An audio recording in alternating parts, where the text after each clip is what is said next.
Okay, so the next thing I want to talk to you about is ergonomics, right? Ergonomics is basically what we need to care about, that we be healthy in our office environment, that we take care of ourselves, and it's really around making sure that we're sitting comfortably, that we're keeping an optimal workstation for us physically, right? So you think about it starts with the chair, right? Now I happen to be sitting in a video game pro chair, right? I play a lot of video games, and I like to be able to have that gamer chair I can sit in for hours at a time. So it's designed for working in. And I also think it's important to know what else you should have in your office that allows you to be more aware of the effects of working from home as on your body. You want to think about the chair being the right height for you so that your legs have plenty of space. You want to make sure that you have room under your desk for your feet so you can comfortably sit. You want to make sure that you keep your hands at the same level as your keyboard. You don't want to be going up or down below the keyboard because that could cause carpal tunnel. You want to make sure your eyesight is pretty close to level with the top of your monitor. You want to make sure that you're able to give yourself plenty of space to stretch and to move around without being too confined. All this kind of stuff's really important if you're going to be sitting in front of a desk or even on a chair for long periods of time.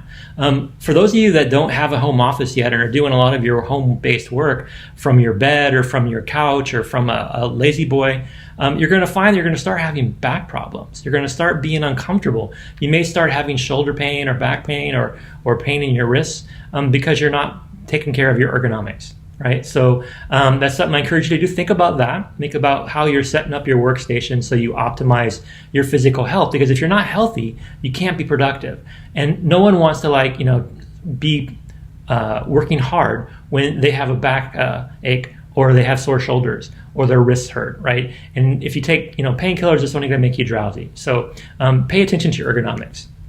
The next thing I'll talk to you about is your work style. I want you to work like it's work. Right?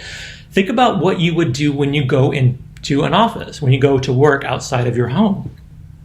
You want to mimic your office environment as much as possible in the sense that you want to have a schedule that gets you up and gets you out around the same time.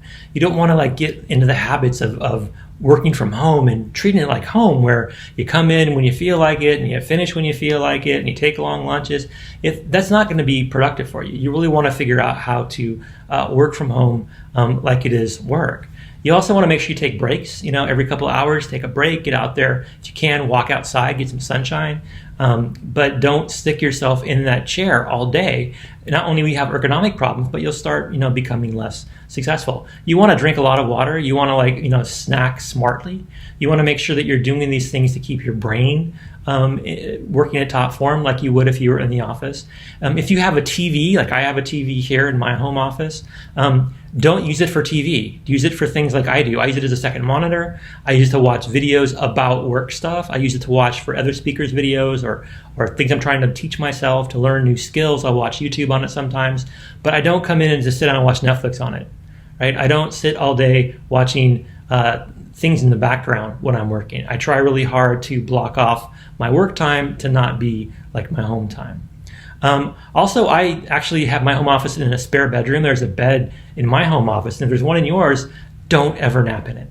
Right? It's tempting. Take a cat nap, sit there for a little while, take a half hour, whatever. But when you start doing that, you break that separation between home and work, and it's just not good. Go into your room if you need to take a nap. Don't contaminate your home office with things that aren't work related. And the last thing I'll mention is learn from experts. There are dozens of books that I see out there and videos on YouTube about experts about how to be successful working from home. So spend some time educating yourself on tips on what you can do to be more productive working from home. So I talked earlier about your morning routine. I want to kind of wrap this section up with talking about the end of day routine, right? You should have a list of things you've accomplished throughout the day, a checklist of items that you were able to do that help you be productive, right? And that way you can track and see, was I productive today? And if you were, you're going to sleep really well, right? When we have productive days, we sleep better. We also have an idea of what we have to work on tomorrow, what we didn't get to, or what's in the schedule for tomorrow. If we have that in the back of our minds as we go to sleep, it probably will be something our brains will be working on while we're sleeping. I find that to be quite productive. I also have a pretty set bedtime, right? I try to be asleep by 11 o'clock, at least in bed by 11. I also try to shut off my social media around 10. So I'm not sitting there on Facebook doing things that are counterproductive. I spend some time watching, TV, or more likely reading before I go to bed, so that my brain relaxes a little bit. And then I'm also thinking about what I'm going to do in the morning, and let my brain, chew on some problems. I think about what my team will be doing, my virtual team will be doing while I'm sleeping. And these things help me wake up in the morning with a clear point of action. So my morning routine kicks off. So my end of the day routine feeds my morning routine, and so forth. So I recommend that you think about your end of the day routine. The last thing I want to talk about, and I mentioned this before, is if you're thinking about virtual staff, you're thinking about having virtual staff work in your business, it's important to think about what you want them to do, right? If you want them to run Facebook ads for you, to do social media management, to design marketing materials, to run email campaigns, to set up bookings and appointments for you, to do data entry, whatever it may do, any of the things that you've identified as things that you are doing that you shouldn't be because it's not efficient for you to be doing them, or things that you want to do but don't have time to do, are the things that you should really offload to a VA. So I talk about this a lot. You should have a piece of paper and take one out and write down 3 columns, 1, 2, 3. In the left column, write all the things that you wish you could do in your business if you had unlimited time. In the middle column, list all the things that you're currently doing for your business, and also notate how much time it takes you to do them. You'll start seeing where are the pain points for you, where are you spending too much of your time, and what things are on the list that you're doing that aren't part of your dream list.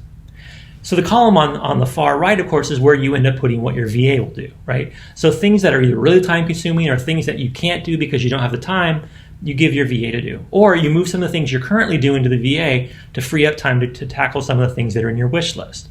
When you do this, you can start building requirements for what you have your VA working on. So it'll make you much more successful if you're able to do that.